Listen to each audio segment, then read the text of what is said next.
Во Лос Анджелес се наоѓа Сајмон Висентал Центар, кој што всушност е организација за човекови права, особено на правата на еврејскиот народ. Овој центар го носи името на Сајмон Висентал, евреин кој што бил затворен во концентрационен логор во Австрија, во Матхаузен. И интересно е она што се раскажува и што тој го запишал во една од неговите книги, едно негово искуство, додека бил таму во овој логор, а е поврзано со простувањето. Еден ден го задолжиле да го исчисти ѓубрето во една барака што била пренаменета во амбуланта за лечење на СС војници. Знаете дека СС војниците всушност биле елитна и сурова единица која што всушност ги измачувала евреите, била задолжена за прогонства, пронаоѓање и измачување на евреите. Имале извршено многу злосторства. И така, додека чистел во оваа барака, Сајмон бил повикан од болничарката да влезе во една просторија каде што лежал млад СС-овец, млад СС војник. Што било важно за овој човек? Овој СС-овец имал околу 21 година, тој побарал од Сајмон, кој што бил евреин, да седне до него и го фатил за рака и му го отворил своето срце.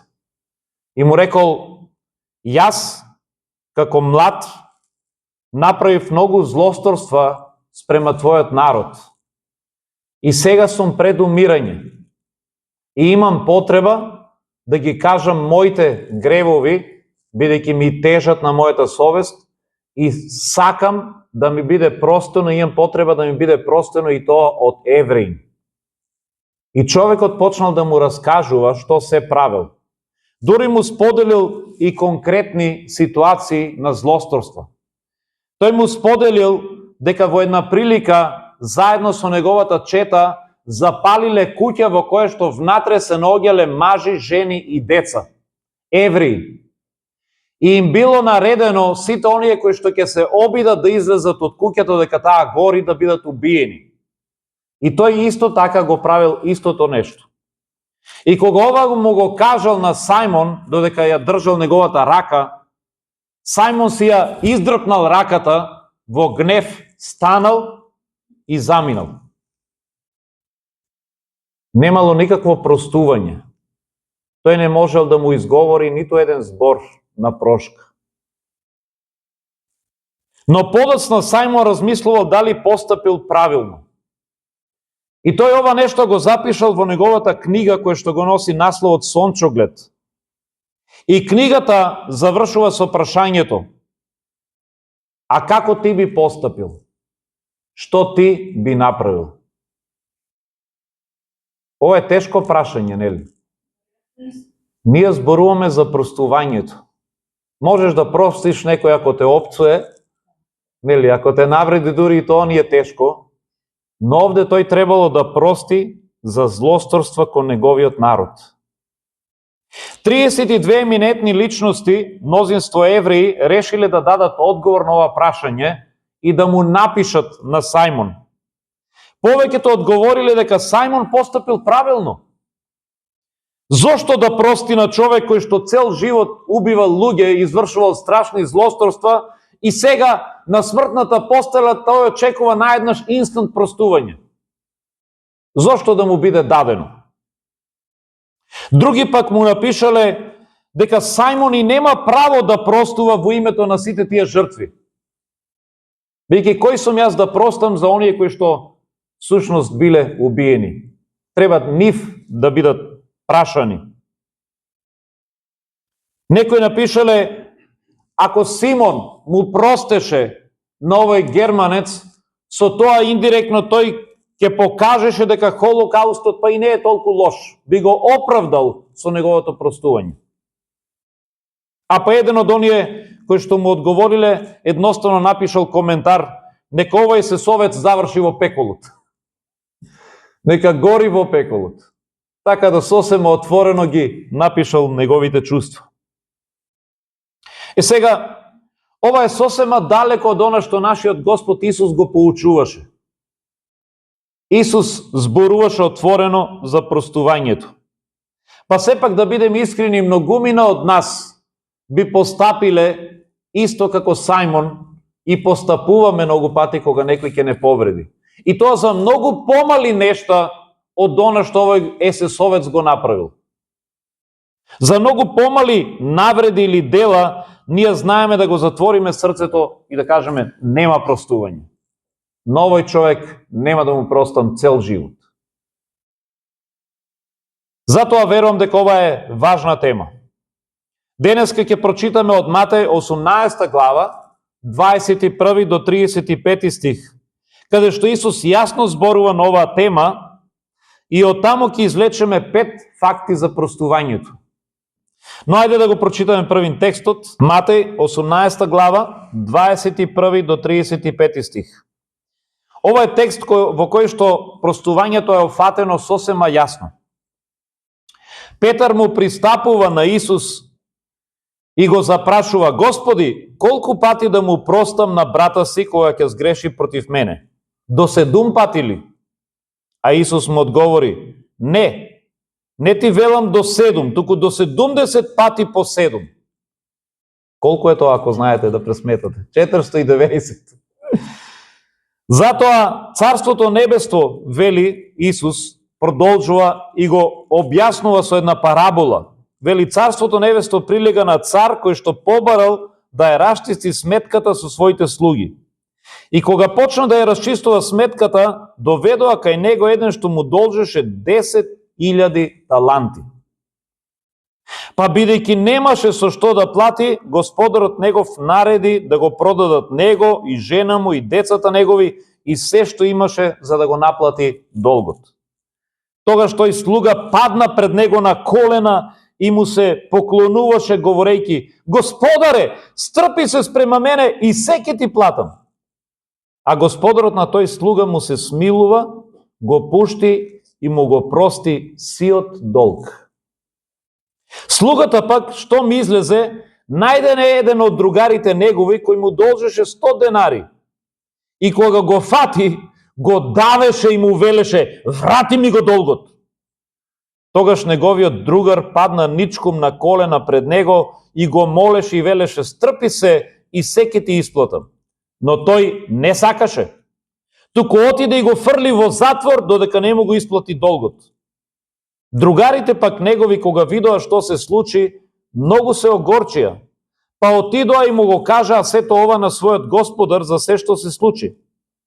Тогаш господарот негов го повика и рече: зол слуго, јас ти го простив целиот долг зашто ми се молеше.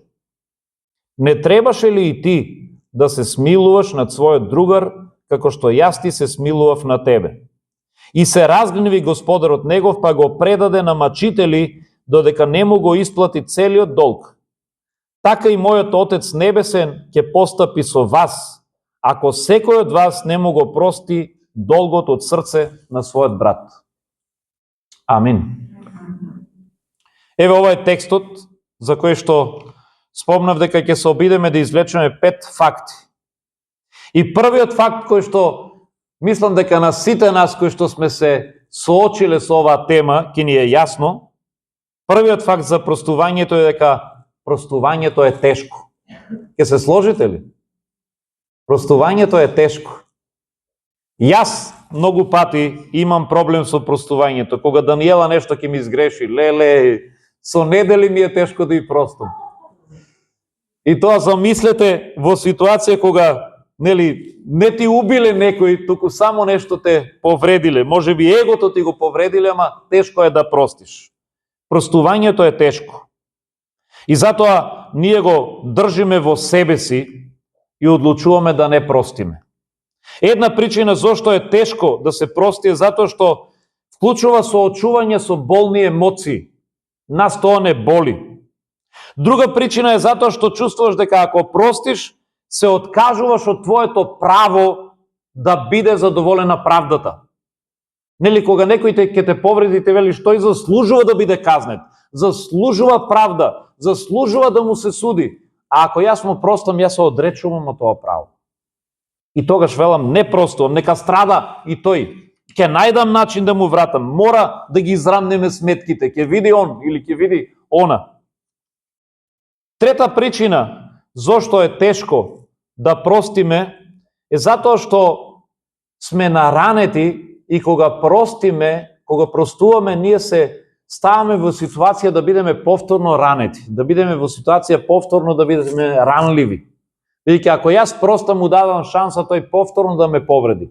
И затоа се решавам да ставам зид, не простувам. Ќе се држам на дистанца и затоа вака ќе бидам по-безбеден. Но тогаш ние создаваме срце од камен. Создаваме едно безчувствително, огорчено срце, полно со отров, каде што нема во него радост, нема мир, нема љубов. Иако може би така сме посигурни од повторно наранување, ние го правиме срцето ладно. И Петар овде кога зборуваше за простувањето, затоа праша, има ли простувањето граница? Добро бе, Господе, да простам, ама до колку пати? Колку да простам? Ајде еднаш да му простам, ајде во ред 2 пати, 3 пати, колку па? До колку? До 7? И знаете овде кога Петар кога ја понуди бројката 7, дури беше екстремно дарежлив според културата и учењето на евреите. Еврејските рабини во тоа време учеле дека најнормално да се прости до 3 пати. Сега Петар под влијание на Исус веројатно сакаше да го импресионира Исус. Знаете, во една прилика кога Исус праша пред сите, кој сум јас? Петар прв се истрче и рече, ти си Синот Божи, Христос, помазаникот. Исус му рече, така е Петар, петка имаш, седи, ова не ти го откри тело и крв, туку ти го откри Светиот Дух. И Петар веројатно чувствуваше едно задоволство. Јас прв го кажав одговорот. Доаѓа сега Петар и тој сака да го импресионира Исус. Вели, ако е до 3 пати, јас ќе турам нешто плюс, до 7 еве. Колку да се прости? До 7 ли бе, Господе? И очекуваше Исус да му каже, на прав пат си, браво, ова Светиот Дух ти го откри. Петар, имаш уште една петка. Но Исус овде не го пофали. Исус рече, не 7. Петре, не 7, 70 пати по 7 ако треба. Можете да си предпоставите како Петар овде и учениците кога слушаа овде се чувствува, ова веќе е претерано. Нас ни е тешко да простиме еднаш, 3 пати, 7 пати, ајде ако сме дарежливи, а 70 пати по 7. Ние луѓето тешко простуваме и ова е факт. Првиот факт е тешко е да се прости. Еден институт за истражување по име Фецер спровел анкета за љубовта и простувањето во Америка. И открил дека 58% од американците се согласиле дека постојат случаи кога на луѓето никош не треба да им се прости. Во одредени ситуации и не треба да се простува. Barna Research Group, која што исто така направила слично истражување, открила дека 1/4 од христијаните не се спремни да простат на некого во одредени ситуации. 1/4, значи секој четврт христијанин има во себе си непростување спрема одредена личност. И ако јас сега да ве замолам да дигнете рака, дали има личност која што во моментот не сте му простиле, веројатно ќе видам неколку раци подигнати. Но нема да го барам тоа од вас. Или можеби нема да ги дигнете, ама во себе си ќе го имате тоа нешто. 23% изјавиле дека има барем една личност во нивниот живот на која што не можат да простат.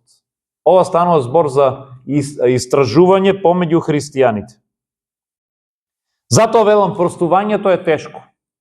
Ако некој нас не праша, сигурно имаме личност на која што или се уште му немаме простено, или сме се мачеле долго време за да и простиме на таа личност. Или може би третата варијанта, и имам простено, ама веќе неќам ништо да се имам со неа.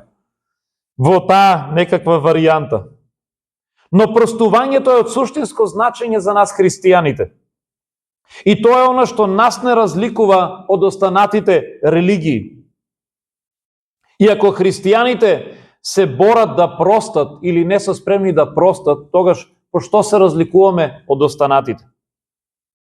Затоа во Матеј, кога го читаме овој текст, ние гледаме дека Исус зборува за простувањето и тој е свесен дека простувањето е тешко, но тој очекува да простиме. И тоа не води до вториот факт. Првиот факт реков, простувањето е тешко. Но знаете што е вториот факт? Непростувањето е уште потешко. Да простиш е тешко. Да не простиш и да го носиш тоа цело време во себе си е уште потешко. Случајно или не, пред 2 дена ја слушнав повторно песната која што ја имам и порано слушано од Желко Јоксимович. Тој пее една песна "Нисам ја Супермен", не знам дали ја знаете. И го заслушав текстот, тоа беше баш пред неколку дена пред порочка и некако ме поттикна да размислам на оваа тема. Желко Јоксимович, ако ја слушате песната, иако директно не зборува, веројатно ќе заклучите дека тој е бил изневерен во песната барем од неговата сакана и тој во неговиот рефрен пее, вели: "Опростичу јој све, нисам ја Супермен, па да могу то на леđima да понесем." Сега, овде Желко Јоксимович зборува за бремето на непростување. Тој вели: "И простам се, затоа што не сум Супермен, не можам тоа бреме да го носам на моите рамења, на мојот грб." Бремето на непростителност е огромно. Тоа е толку големо што Желко го споредува со Супермен за да можеш да го издржиш. Па кој од нас е Супермен да може да се справи со непростителноста? Кој од нас може да носи такво бреме и секој ден да ја носи горчината, омразата во своето срце, злобата и да каже: "Не простувам. Не простувам." Затоа тој го споредува со едно такво страшно бреме. Дури и во параболата, интересно, за овој непростителен слуга, читаме на едно место во самата приказна, Исус вели дека Господарот, кога разбра дека слугата не сакал да му прости на неговиот другар, кој што должел многу помала сума, тој вече вели: "Зол слуго, јас ти го простив целиот долг зашто ти ме молеше." И се разгневи Господарот негов и го предаде на мачители додека не му го исплати целиот долг. Така, вели Исус, ќе постапи и мојот небесен татко спрема сите вас кои што нема да простите од срце на својот брат. Исус во приказката вели: царот го предаде овој непростителен слуга на мачители и тоа ќе го направи мојот татко со вас ако не простите. Кои се овие мачители? Има едни мачители кои што ако не простиме ќе не измачуваат. Има некој што ќе не измачува кога ние нема да простиме. Најнапред тоа е нашата совест и нашите чувства. Тие ти измачуваат. Секој еден од нас кој што се справил со непростувањето, кој што се нашол во таа состојба, знае дека тоа измачува. И ние многу пати мислиме дека го казнуваме другиот. Нема да му простам, он мене така, нема да му простам. И ние мислиме дека он се измачува, он всушност си тера, слободно си живее, си спие секоја вечер, а ние не му простуваме. Он нема гајле, можеби него воопшто него засега тоа нешто, не е ни свесен дека те повредил можеби, ама ти се измачуваш секој вечер, секој утро, наредниот ден пак стануваш, ти пак мислиш на неа. Ја го, еве го гледам, види го како си живее. Не му простувам не му простувам. Па помина, не ме ни поздрави, не му простувам не му простувам. И ние секој ден мислиме на него, се измачуваме, се гневиме, се го полниме срцето со горчина, ама мислиме дека него го казнуваме. Сушност, дозволуваме на тие измачители да не измачуваат нас. Горчината и омразата во твоето срце те уништуваат однатре како отров, ама ти се уште не простуваш. Понатаму зборував за тоа дека ние со непростувањето ние си создаваме во себе си едно скаменето срце и стануваме една ладна и одбивна личност. И многу пати тоа го забележуваат и луѓето околу нас. Кога ти не простуваш, таа горчина, таа ладна состојба на твоето срце се приметува. Библијата ни кажува дека и сатаната ќе ја искористи оваа прилика и ќе те напаѓа. На едно место кога апостол Павле зборува за едно момче кое што направило греф во црквата, вели исклучете го тоа момче, но во второто послание тој вели простете му како што му простив и јас, за сатаната да не има повод да дојде и да направи нешто. Простите му, вели, за да не дадеме повод на сатаната да не направи повеќе. Дејќи непростителноста дава повод на сатаната. Во Ефесијаните 4 глава 26 и 27 стих апостол Павле вели гневете се, но не грешете и не дозволувајте сонцето да зајде во вашиот гнев. И повторно таму вели за да не дадете повод на сатаната. Ние можеме да се гневеме кога некој ќе не повреди, но апостол Павле вели гледајте уште до вечерта пред да зајде сонцето да се справите со тој гнев. Обидете се да простите, бидејќи ако не простите ќе се натрупа горчина и ќе дадете повод на сатаната да го искористи тоа нешто. Како сатаната ќе го искористи тоа? Нашата непростителност. Прво, тој ќе го искористи со тоа што ќе вметне во нашето срце, ќе има повод во нашето срце да вметне чувства кои што не се од Бога. Тој ќе може да си гради на тоа нешто, омраза, горчина и многу други работи. Ќе не оддалече од Бог. Ние со едно такво срце веќе нема да сакаме да доаѓаме пред Бог во молитва. Ние ќе живееме оддалечени од Бог. И едно нешто што е исто тако жално, нашето сведоштво пред другите, пред неверните, ќе биде засенето. Тоа ќе биде зацрнето. Замисли какво ќе биде сведоштвото ако луѓето во овој град знаат дека ние еден со друг не се изборуваме. Кажат, а вие одите таму во таа црква, кај што оди, не знам, и Жаклина, кај што оди и Трајче, кај што оди и било кој и Васка, ама слушам вие не се изборувате еден со друг. Слушам вие не сакате да се погледнете во очи. Сте се испокарали и не икете да си ги видите лицата. Да, така е. И што мислите, какво ќе е тоа сведоштво кога луѓето знаат дека ние зборуваме за љубовта, доаѓаме во црквата, а еден со друг не се изборувате? Колку ќе е жално ако има само еден таков случај во црквата каде што една сестра со другата не сака да се види, или обратно, или двајца браќа не сака да се видат. Нашето сведоштво во овој свет ќе биде засенето.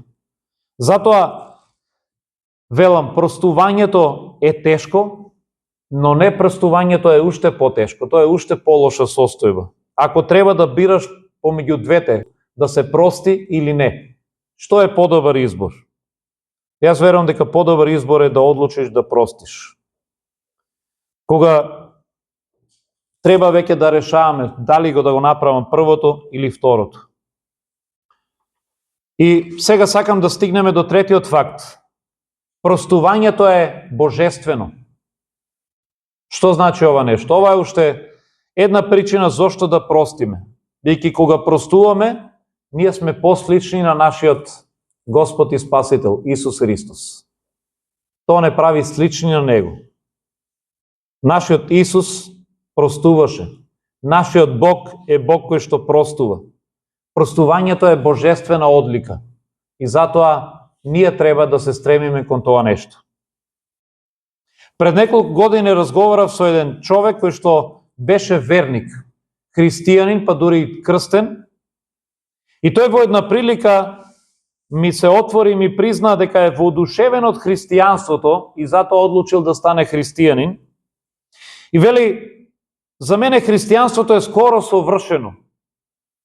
Сето негово учење е прекрасно, се што Исус зборувал, се е убаво и се ми се допаѓа.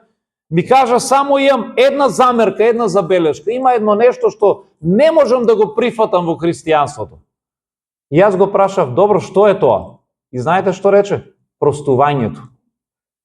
Не можам да го прифатам учењето за простувањето. И кога го прашав зошто, тој рече, како Бог бара од нас да простиме на некого што направил лошо? Како можам да му простам на некого кој што е злосторник? Како бе да оправдаш некого или да простиш кој што правил лоши работи? Или некој што ме повредил? Како можам некој што ме изневерил? Како да простам? Преку тоа не можам да преминам, ми рече тој човек, и сметам дека ова нешто треба да се избрише од христијанското учење. Се друго прифаќам, ама простувањето не треба да биде таму. Тоа беше ставот на овој човек. Но замислете, ако простувањето го извадиме од христијанското учење. Ако простувањето не беше таму. Тешко нас, ако Бог решеше да го исфрли простувањето. Па целата христијанска наука се заснива на простувањето. Таа, јас би рекол, сршта, основата на христијанството. Исфрли го простувањето и тогаш тоа би било безсмислено. Тогаш ние би биле за никаде, тогаш нас ке не нема. Бог сака да простува и тоа е целата поента. Дури и гледаме во самата парабола, гледаме колку е огромна Божјата милост. Бог ја представува прека една парабола, ама ние не сме ни свесни за длабочината на неговата милост во простувањето. Во параболата ни е Бог представен како еден цар, како што доаѓа слугата со огромен долг и нема начин како да го плати. И првин царот вели: добро, тебе, жената, децата ве продавам да си го отплатам долгот, иако тоа нема да му го отплати да го реши. И тогаш паѓа на колена слугата и го моли, и му се смилува царот и вели: целиот долг ти го бришам. Еве, се ти просто. Сега овде долгот му е представен на него во некаква сума, во бројки. Иако нашиот долг пред Бог не може да се представи со бројки, ама поентата е еднаква, дека долгот е толку голем наш пред Бог, што нема шанси сами да си го платиме. Ајде да видиме за колкава бројка станува збор. Овде се спомнати 10.000 таланти. Така ли беше? Ајде да пробаме малку математика денеска. Еден талант бил мерка за тежина, која што најчесто се користила за мерење на сребро или злато. И еден талант тежел 34 килограми. Да предпоставиме дека станува збор за сребро. Во денешно време 34 килограми би биле околу $35,000. Но тоа е само еден талант. $35,000, сега помножете ги по колку? 10.000 таланти. Значи овде царот не му прости еден талант, не рече еве $35,000 ти ги простувам. Замислете на некого да должите $35,000 и да ви ги простат. Долг од $35,000 и Виктор вели: ти го простувам долгот. Вау. Сега, овде не стануваше збор за $35,000. Помножете 35,000 по 10,000. А ако стануваше збор за злато, тогаш еден талент злато, 34 килограми, во денешна вредност, јас пресметав на интернет, е $3 милиони. Пресметете го сега тоа по 10,000. Јас добив една бројка некаде од, не знам, там едно 8-9 нули, кој што не можам и да ја кажам. Не знам како се кажува таа бројка. Милиони, трилиони, билиони, не знам што бројка би било. 300 билиони нешто би дошло. Со таа бројка и не работиме, не знаеме како да ја прочитаме. И сега, вие го имате тој долг денеска и тој долг е невозможно во вашиот живот да го отплатите. Што треба да правите да работите за да ги најдете тие пари? Не знам што би работеле, да ограбувате банка секој ден, па не можете да ги соберете тие пари. Нема начин како да го отплатите долгот. И кај оној што му должите, доваѓате кај него и вие се фаќате за глава и викате: абе некако ќе ти го отплатам. Како бе ќе ми го отплатиш? Смилувај ми себе, стрпи ми се, за година две ќе ти го вратам. Шо година две, 10 години да работиш нема шанси. 100.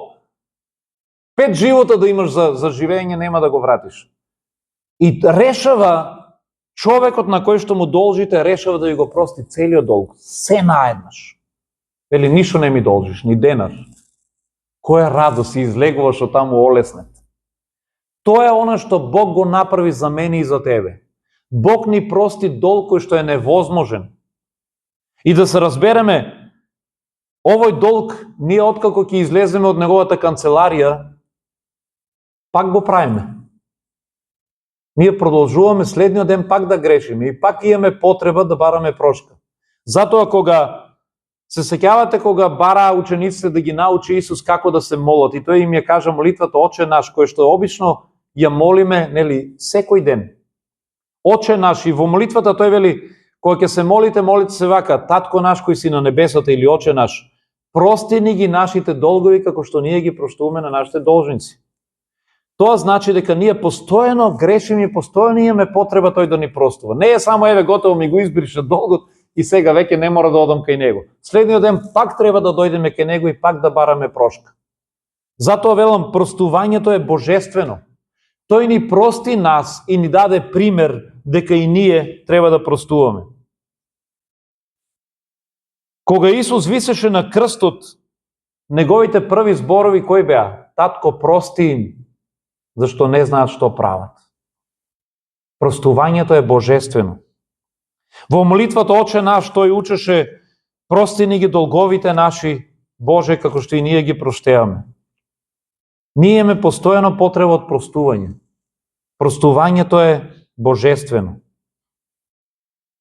И затоа треба да е нешто кое што ќе ни е мило кога и ние го правиме.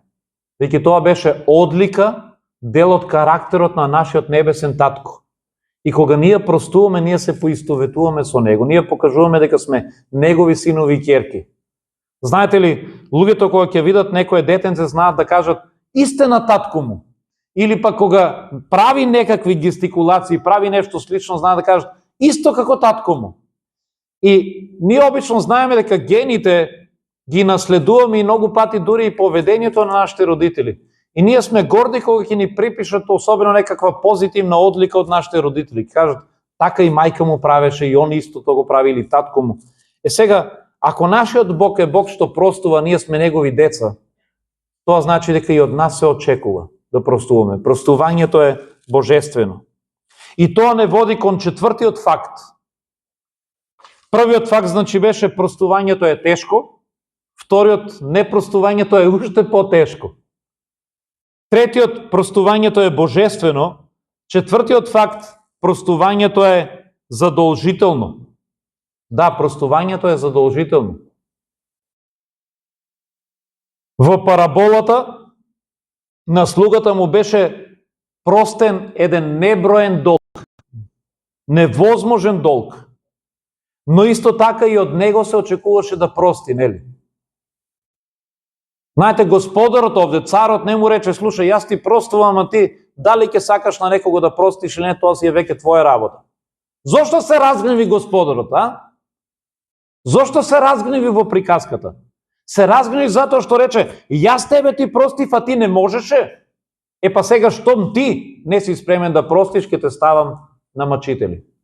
Гледате, господарот очекуваше, затоа што тој му простил, очекуваше дека сега и неговиот слуга има должност да простува.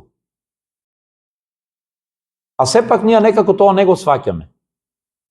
Дури и во молитвата Исус кога ни учеше треба да молиме: Господе, прости ни како што ние простеваме на нашите должности. Ако Бог ти простува на начинот на кој што ти простуваш, што мислиш? До каде ќе стигневме? Боже, ти прости ми на мене, ама иако ја не простевам на моите должности. Знаеш, има еден на кој што не можам да му простам со години, а ти сега прости ми на мене како што ја на него му простувам. Како ќе ти биде простено тогаш? Бог ќе каже: не бива така. Тоа значи дека Бог вели: јас чекам ти на него да му простиш. Јас ти простив на тебе и тоа е огромен долг, ама очекувам и ти да простиш.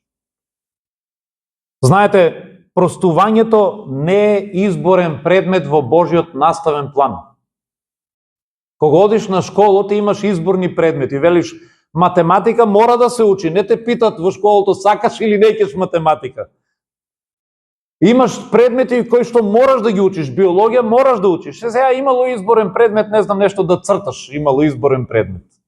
Вика, нашата керка нешто, вика, таму лепеме, вика, не знам ни како се вика предметот, бил изборен. Тоа, ако сакаш можеш да го учиш, ако сакаш и не мораш. Ама изборен предмет. Но простувањето не е изборен предмет. Простувањето е задолжителен предмет во школото кој што се нарекува христијанство.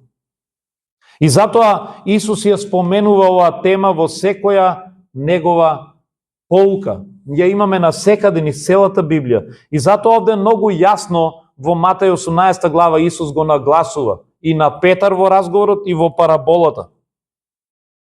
Исус кажува дека се очекува од нас да простиме. Ако ги погледнете сите евангелија, ако погледнете кога Исус зборуваше за молитвата, кога зборуваше на проповедта на гората, дури и кога го прашаа таму кој е најважниот закон или најважното учење, слушнете што каже Исус. Исус во неговиот одговор рече: "Љуби го Бога со сето свое срце и љуби го ближниот како самиот себе си."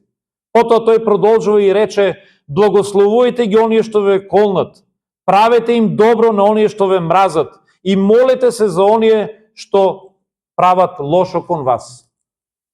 Зар тоа не е простување? Тоа е простувањето. Простувањето е да не враќаш зло на зло. Простувањето е да не држиш зло во твоето срце и кога некој ќе ти прави лошо, ти сепак да се молиш за него. Сепак да продолжиш да го љубиш, сепак да продолжиш да му правиш добро. Но верувај, тоа нема да можеш да го правиш ако во твоето срце не си му простил. Ако во твоето срце имаш омраза за твојот пријател па и непријател, ти нема да можеш да ги правиш овие работи.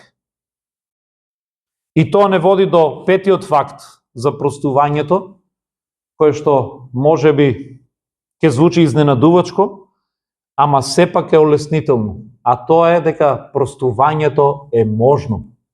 Простувањето е можно, браќи и сестри. Иако е тешко. Да, првата вистина беше простувањето е тешко, ама не значи дека е невозможно. Многу луѓе, па дури и христијани, знаат да кажат кога ќе разговараш со нив, некој што го повредил, знаат да кажат: не можам да му простам, не можам да и простам, не можам, нема шанси. Но оно што всушност го велат не можам, туку не сакам да и простам. Сум одлучил да не му простам. Инаку дека не можеш, тоа не е вистина. Инаку зошто, да бидем искрени, зошто Бог би барал од нас нешто невозможно? Зар би било фер Бог да бара од тебе да простиш ако во суштина простувањето е невозможно? Но гледаме Бог и во параболата овде Исус, па и оно што го кажува на Петар, простувањето го поставува како ултиматум. Исус вели: немате тука избор. Вие морате да простите. Тоа е наредба. За нас христијаните е наредба, мораш да простиш. И јас би рекол: добро бе Господе, како морам кога е невозможно? Па работата е во тоа што простувањето е можно. Простувањето е можно. Иако не е лесно. Сега си го поставуваме прашањето: па како е можно? Како да простам кога ми е тешко? Ти не знаеш колку ме повреди. Знаеш ли ти што ми направи? Ме изневери, јас бев со него најдобар пријател. Такви зборови ми кажа, или слушнав тоа направил зад грб, или ова ми го направи. Па не знам, па дури и ме удри, па ме повреди. Па или ми должи пари, па тие пари рече нема да ти ги вратам. Како да му простам? Не знам со што вие се соочувате, ама има навистина тешки ситуации за простување. Можеби некој го изневерила сопругата или сопругот. Можеби не се само зборови, многу повеќе. Можеби подло постапил. Знам сум слушал различни ситуации. За непријатели слушав кои што велат: дојде кај нас, го примивме кај нас дома, вели го раневме, тоа било во странство, го храневме човекот, го примивме како наше дете, се грижевме за него и пари му дававме и се, и на крајот откривме дека тој нас не крадел. И велат: не сакаме сега веќе да го видиме. Како да му простиш? Ти си го неколку години примил кај тебе и си му давал се, и домот си го отворил, и храна си му давал, и на крајот тој од твојот джеб да зима. Има сигурно и потешки ситуации, но сепак простувањето е можно. И еве неколку чекори што ќе ни помогнат. Прво, простувањето е можно затоа што го имаме Бог и неговата помош на наша страна. Затоа, за да простиш, барај помош од Бог во молитва. Дојди искрено и кажи: Господе, Јас не можам да простам, ако ти не ми помогнеш. Те молам преку Светиот Дух, исцели ми го срцето, дај ми одново да можам да љубам. Дај ми одново да можам за тој човек да гледам со други очи. Помогни ми, исцели го моето срце. Простувањето е можно бидејќи го имаме Божиот Дух на наша страна. Втор човек што ќе ти помогне да простише, моли за личноста што те повредила. Моли се за таа личност секој ден. Бидејќи не можеш, ако за таа личност се молиш постојано, да продолжиш и понатаму да негуваш омрза. Ќе видиш дека кога ќе почнеш да се молиш за таа личност, омрзата ќе почне да исчезнува. Затоа што не може долго време да молиш за неа и понатаму да чувствуваш негативни чувства. Но благословувај таа личност секој ден. Одлучи да ја благословуваш. Кажи: Господе, јас го благословувам тој човек или таа жена, иако ме повреди, ти направи ја подобра личност. Ти го менувај неговото срце, ти направи го други да не повредува. Ти исцели го, ти биди добар спрема него, биди милостив. Благослови го овој човек. И кога ќе кажувате за тој човек во молитва, добри работи, вашето срце ќе почне да се менува, ќе следи. И трето нешто што мора да разбереш е дека простувањето е одлука, а не само емоција. Дури и кога емоциите не достигаат, ти треба да одлучиш дека му простуваш. И можеби ќе треба следниот ден одново да ја донесеш истата одлука. И повторно следниот ден истата одлука. И емоциите ќе следат. Но во секој случај, овие 5 факта за простувањето верувам дека се потребни да ги знаеме, дека ќе ни помогнат да излеземе од таа состојба на непростителност. Бидејќи, иако немавме време во детали да одеме со параболата, таа не учи на токму таа важна лекција. Дека ние имаме одговорност да простиме, бидејќи нам ни е простено, простувањето е божествено нешто, и тоа ни е простен огромен долг, невозможен долг. И токму затоа ние имаме должност и ние да простуваме. Нам ни е простено и ние треба да простуваме на другите. Тоа е христијанска одлика и по тоа треба луѓето да не знаат. Реков дека ќе е страшно ако луѓето знаат за нас како црква во која што едни со други сме испокарани, но замислете ја сега другата слика. Колку ќе е прекрасно кога луѓето ќе знаат за нас дека во оваа црква сите еден со друг се искажуваат љубов. И дека таму и ако на некого му сгрешиш, тие луѓе знаат да си простат. Ако вас на работа ве знаат како личност кој што простува, кој што има добро срце, колку ќе е прекрасно кој ќе имате такво сведоштво. Ајде да бидеме ние тие луѓе кои што луѓето ќе не знаат по простителност. Луѓето да не знаат со едно милостиво срце, да бидеме слични на нашиот Бог, на нашиот небесен татко. Амин. Може да си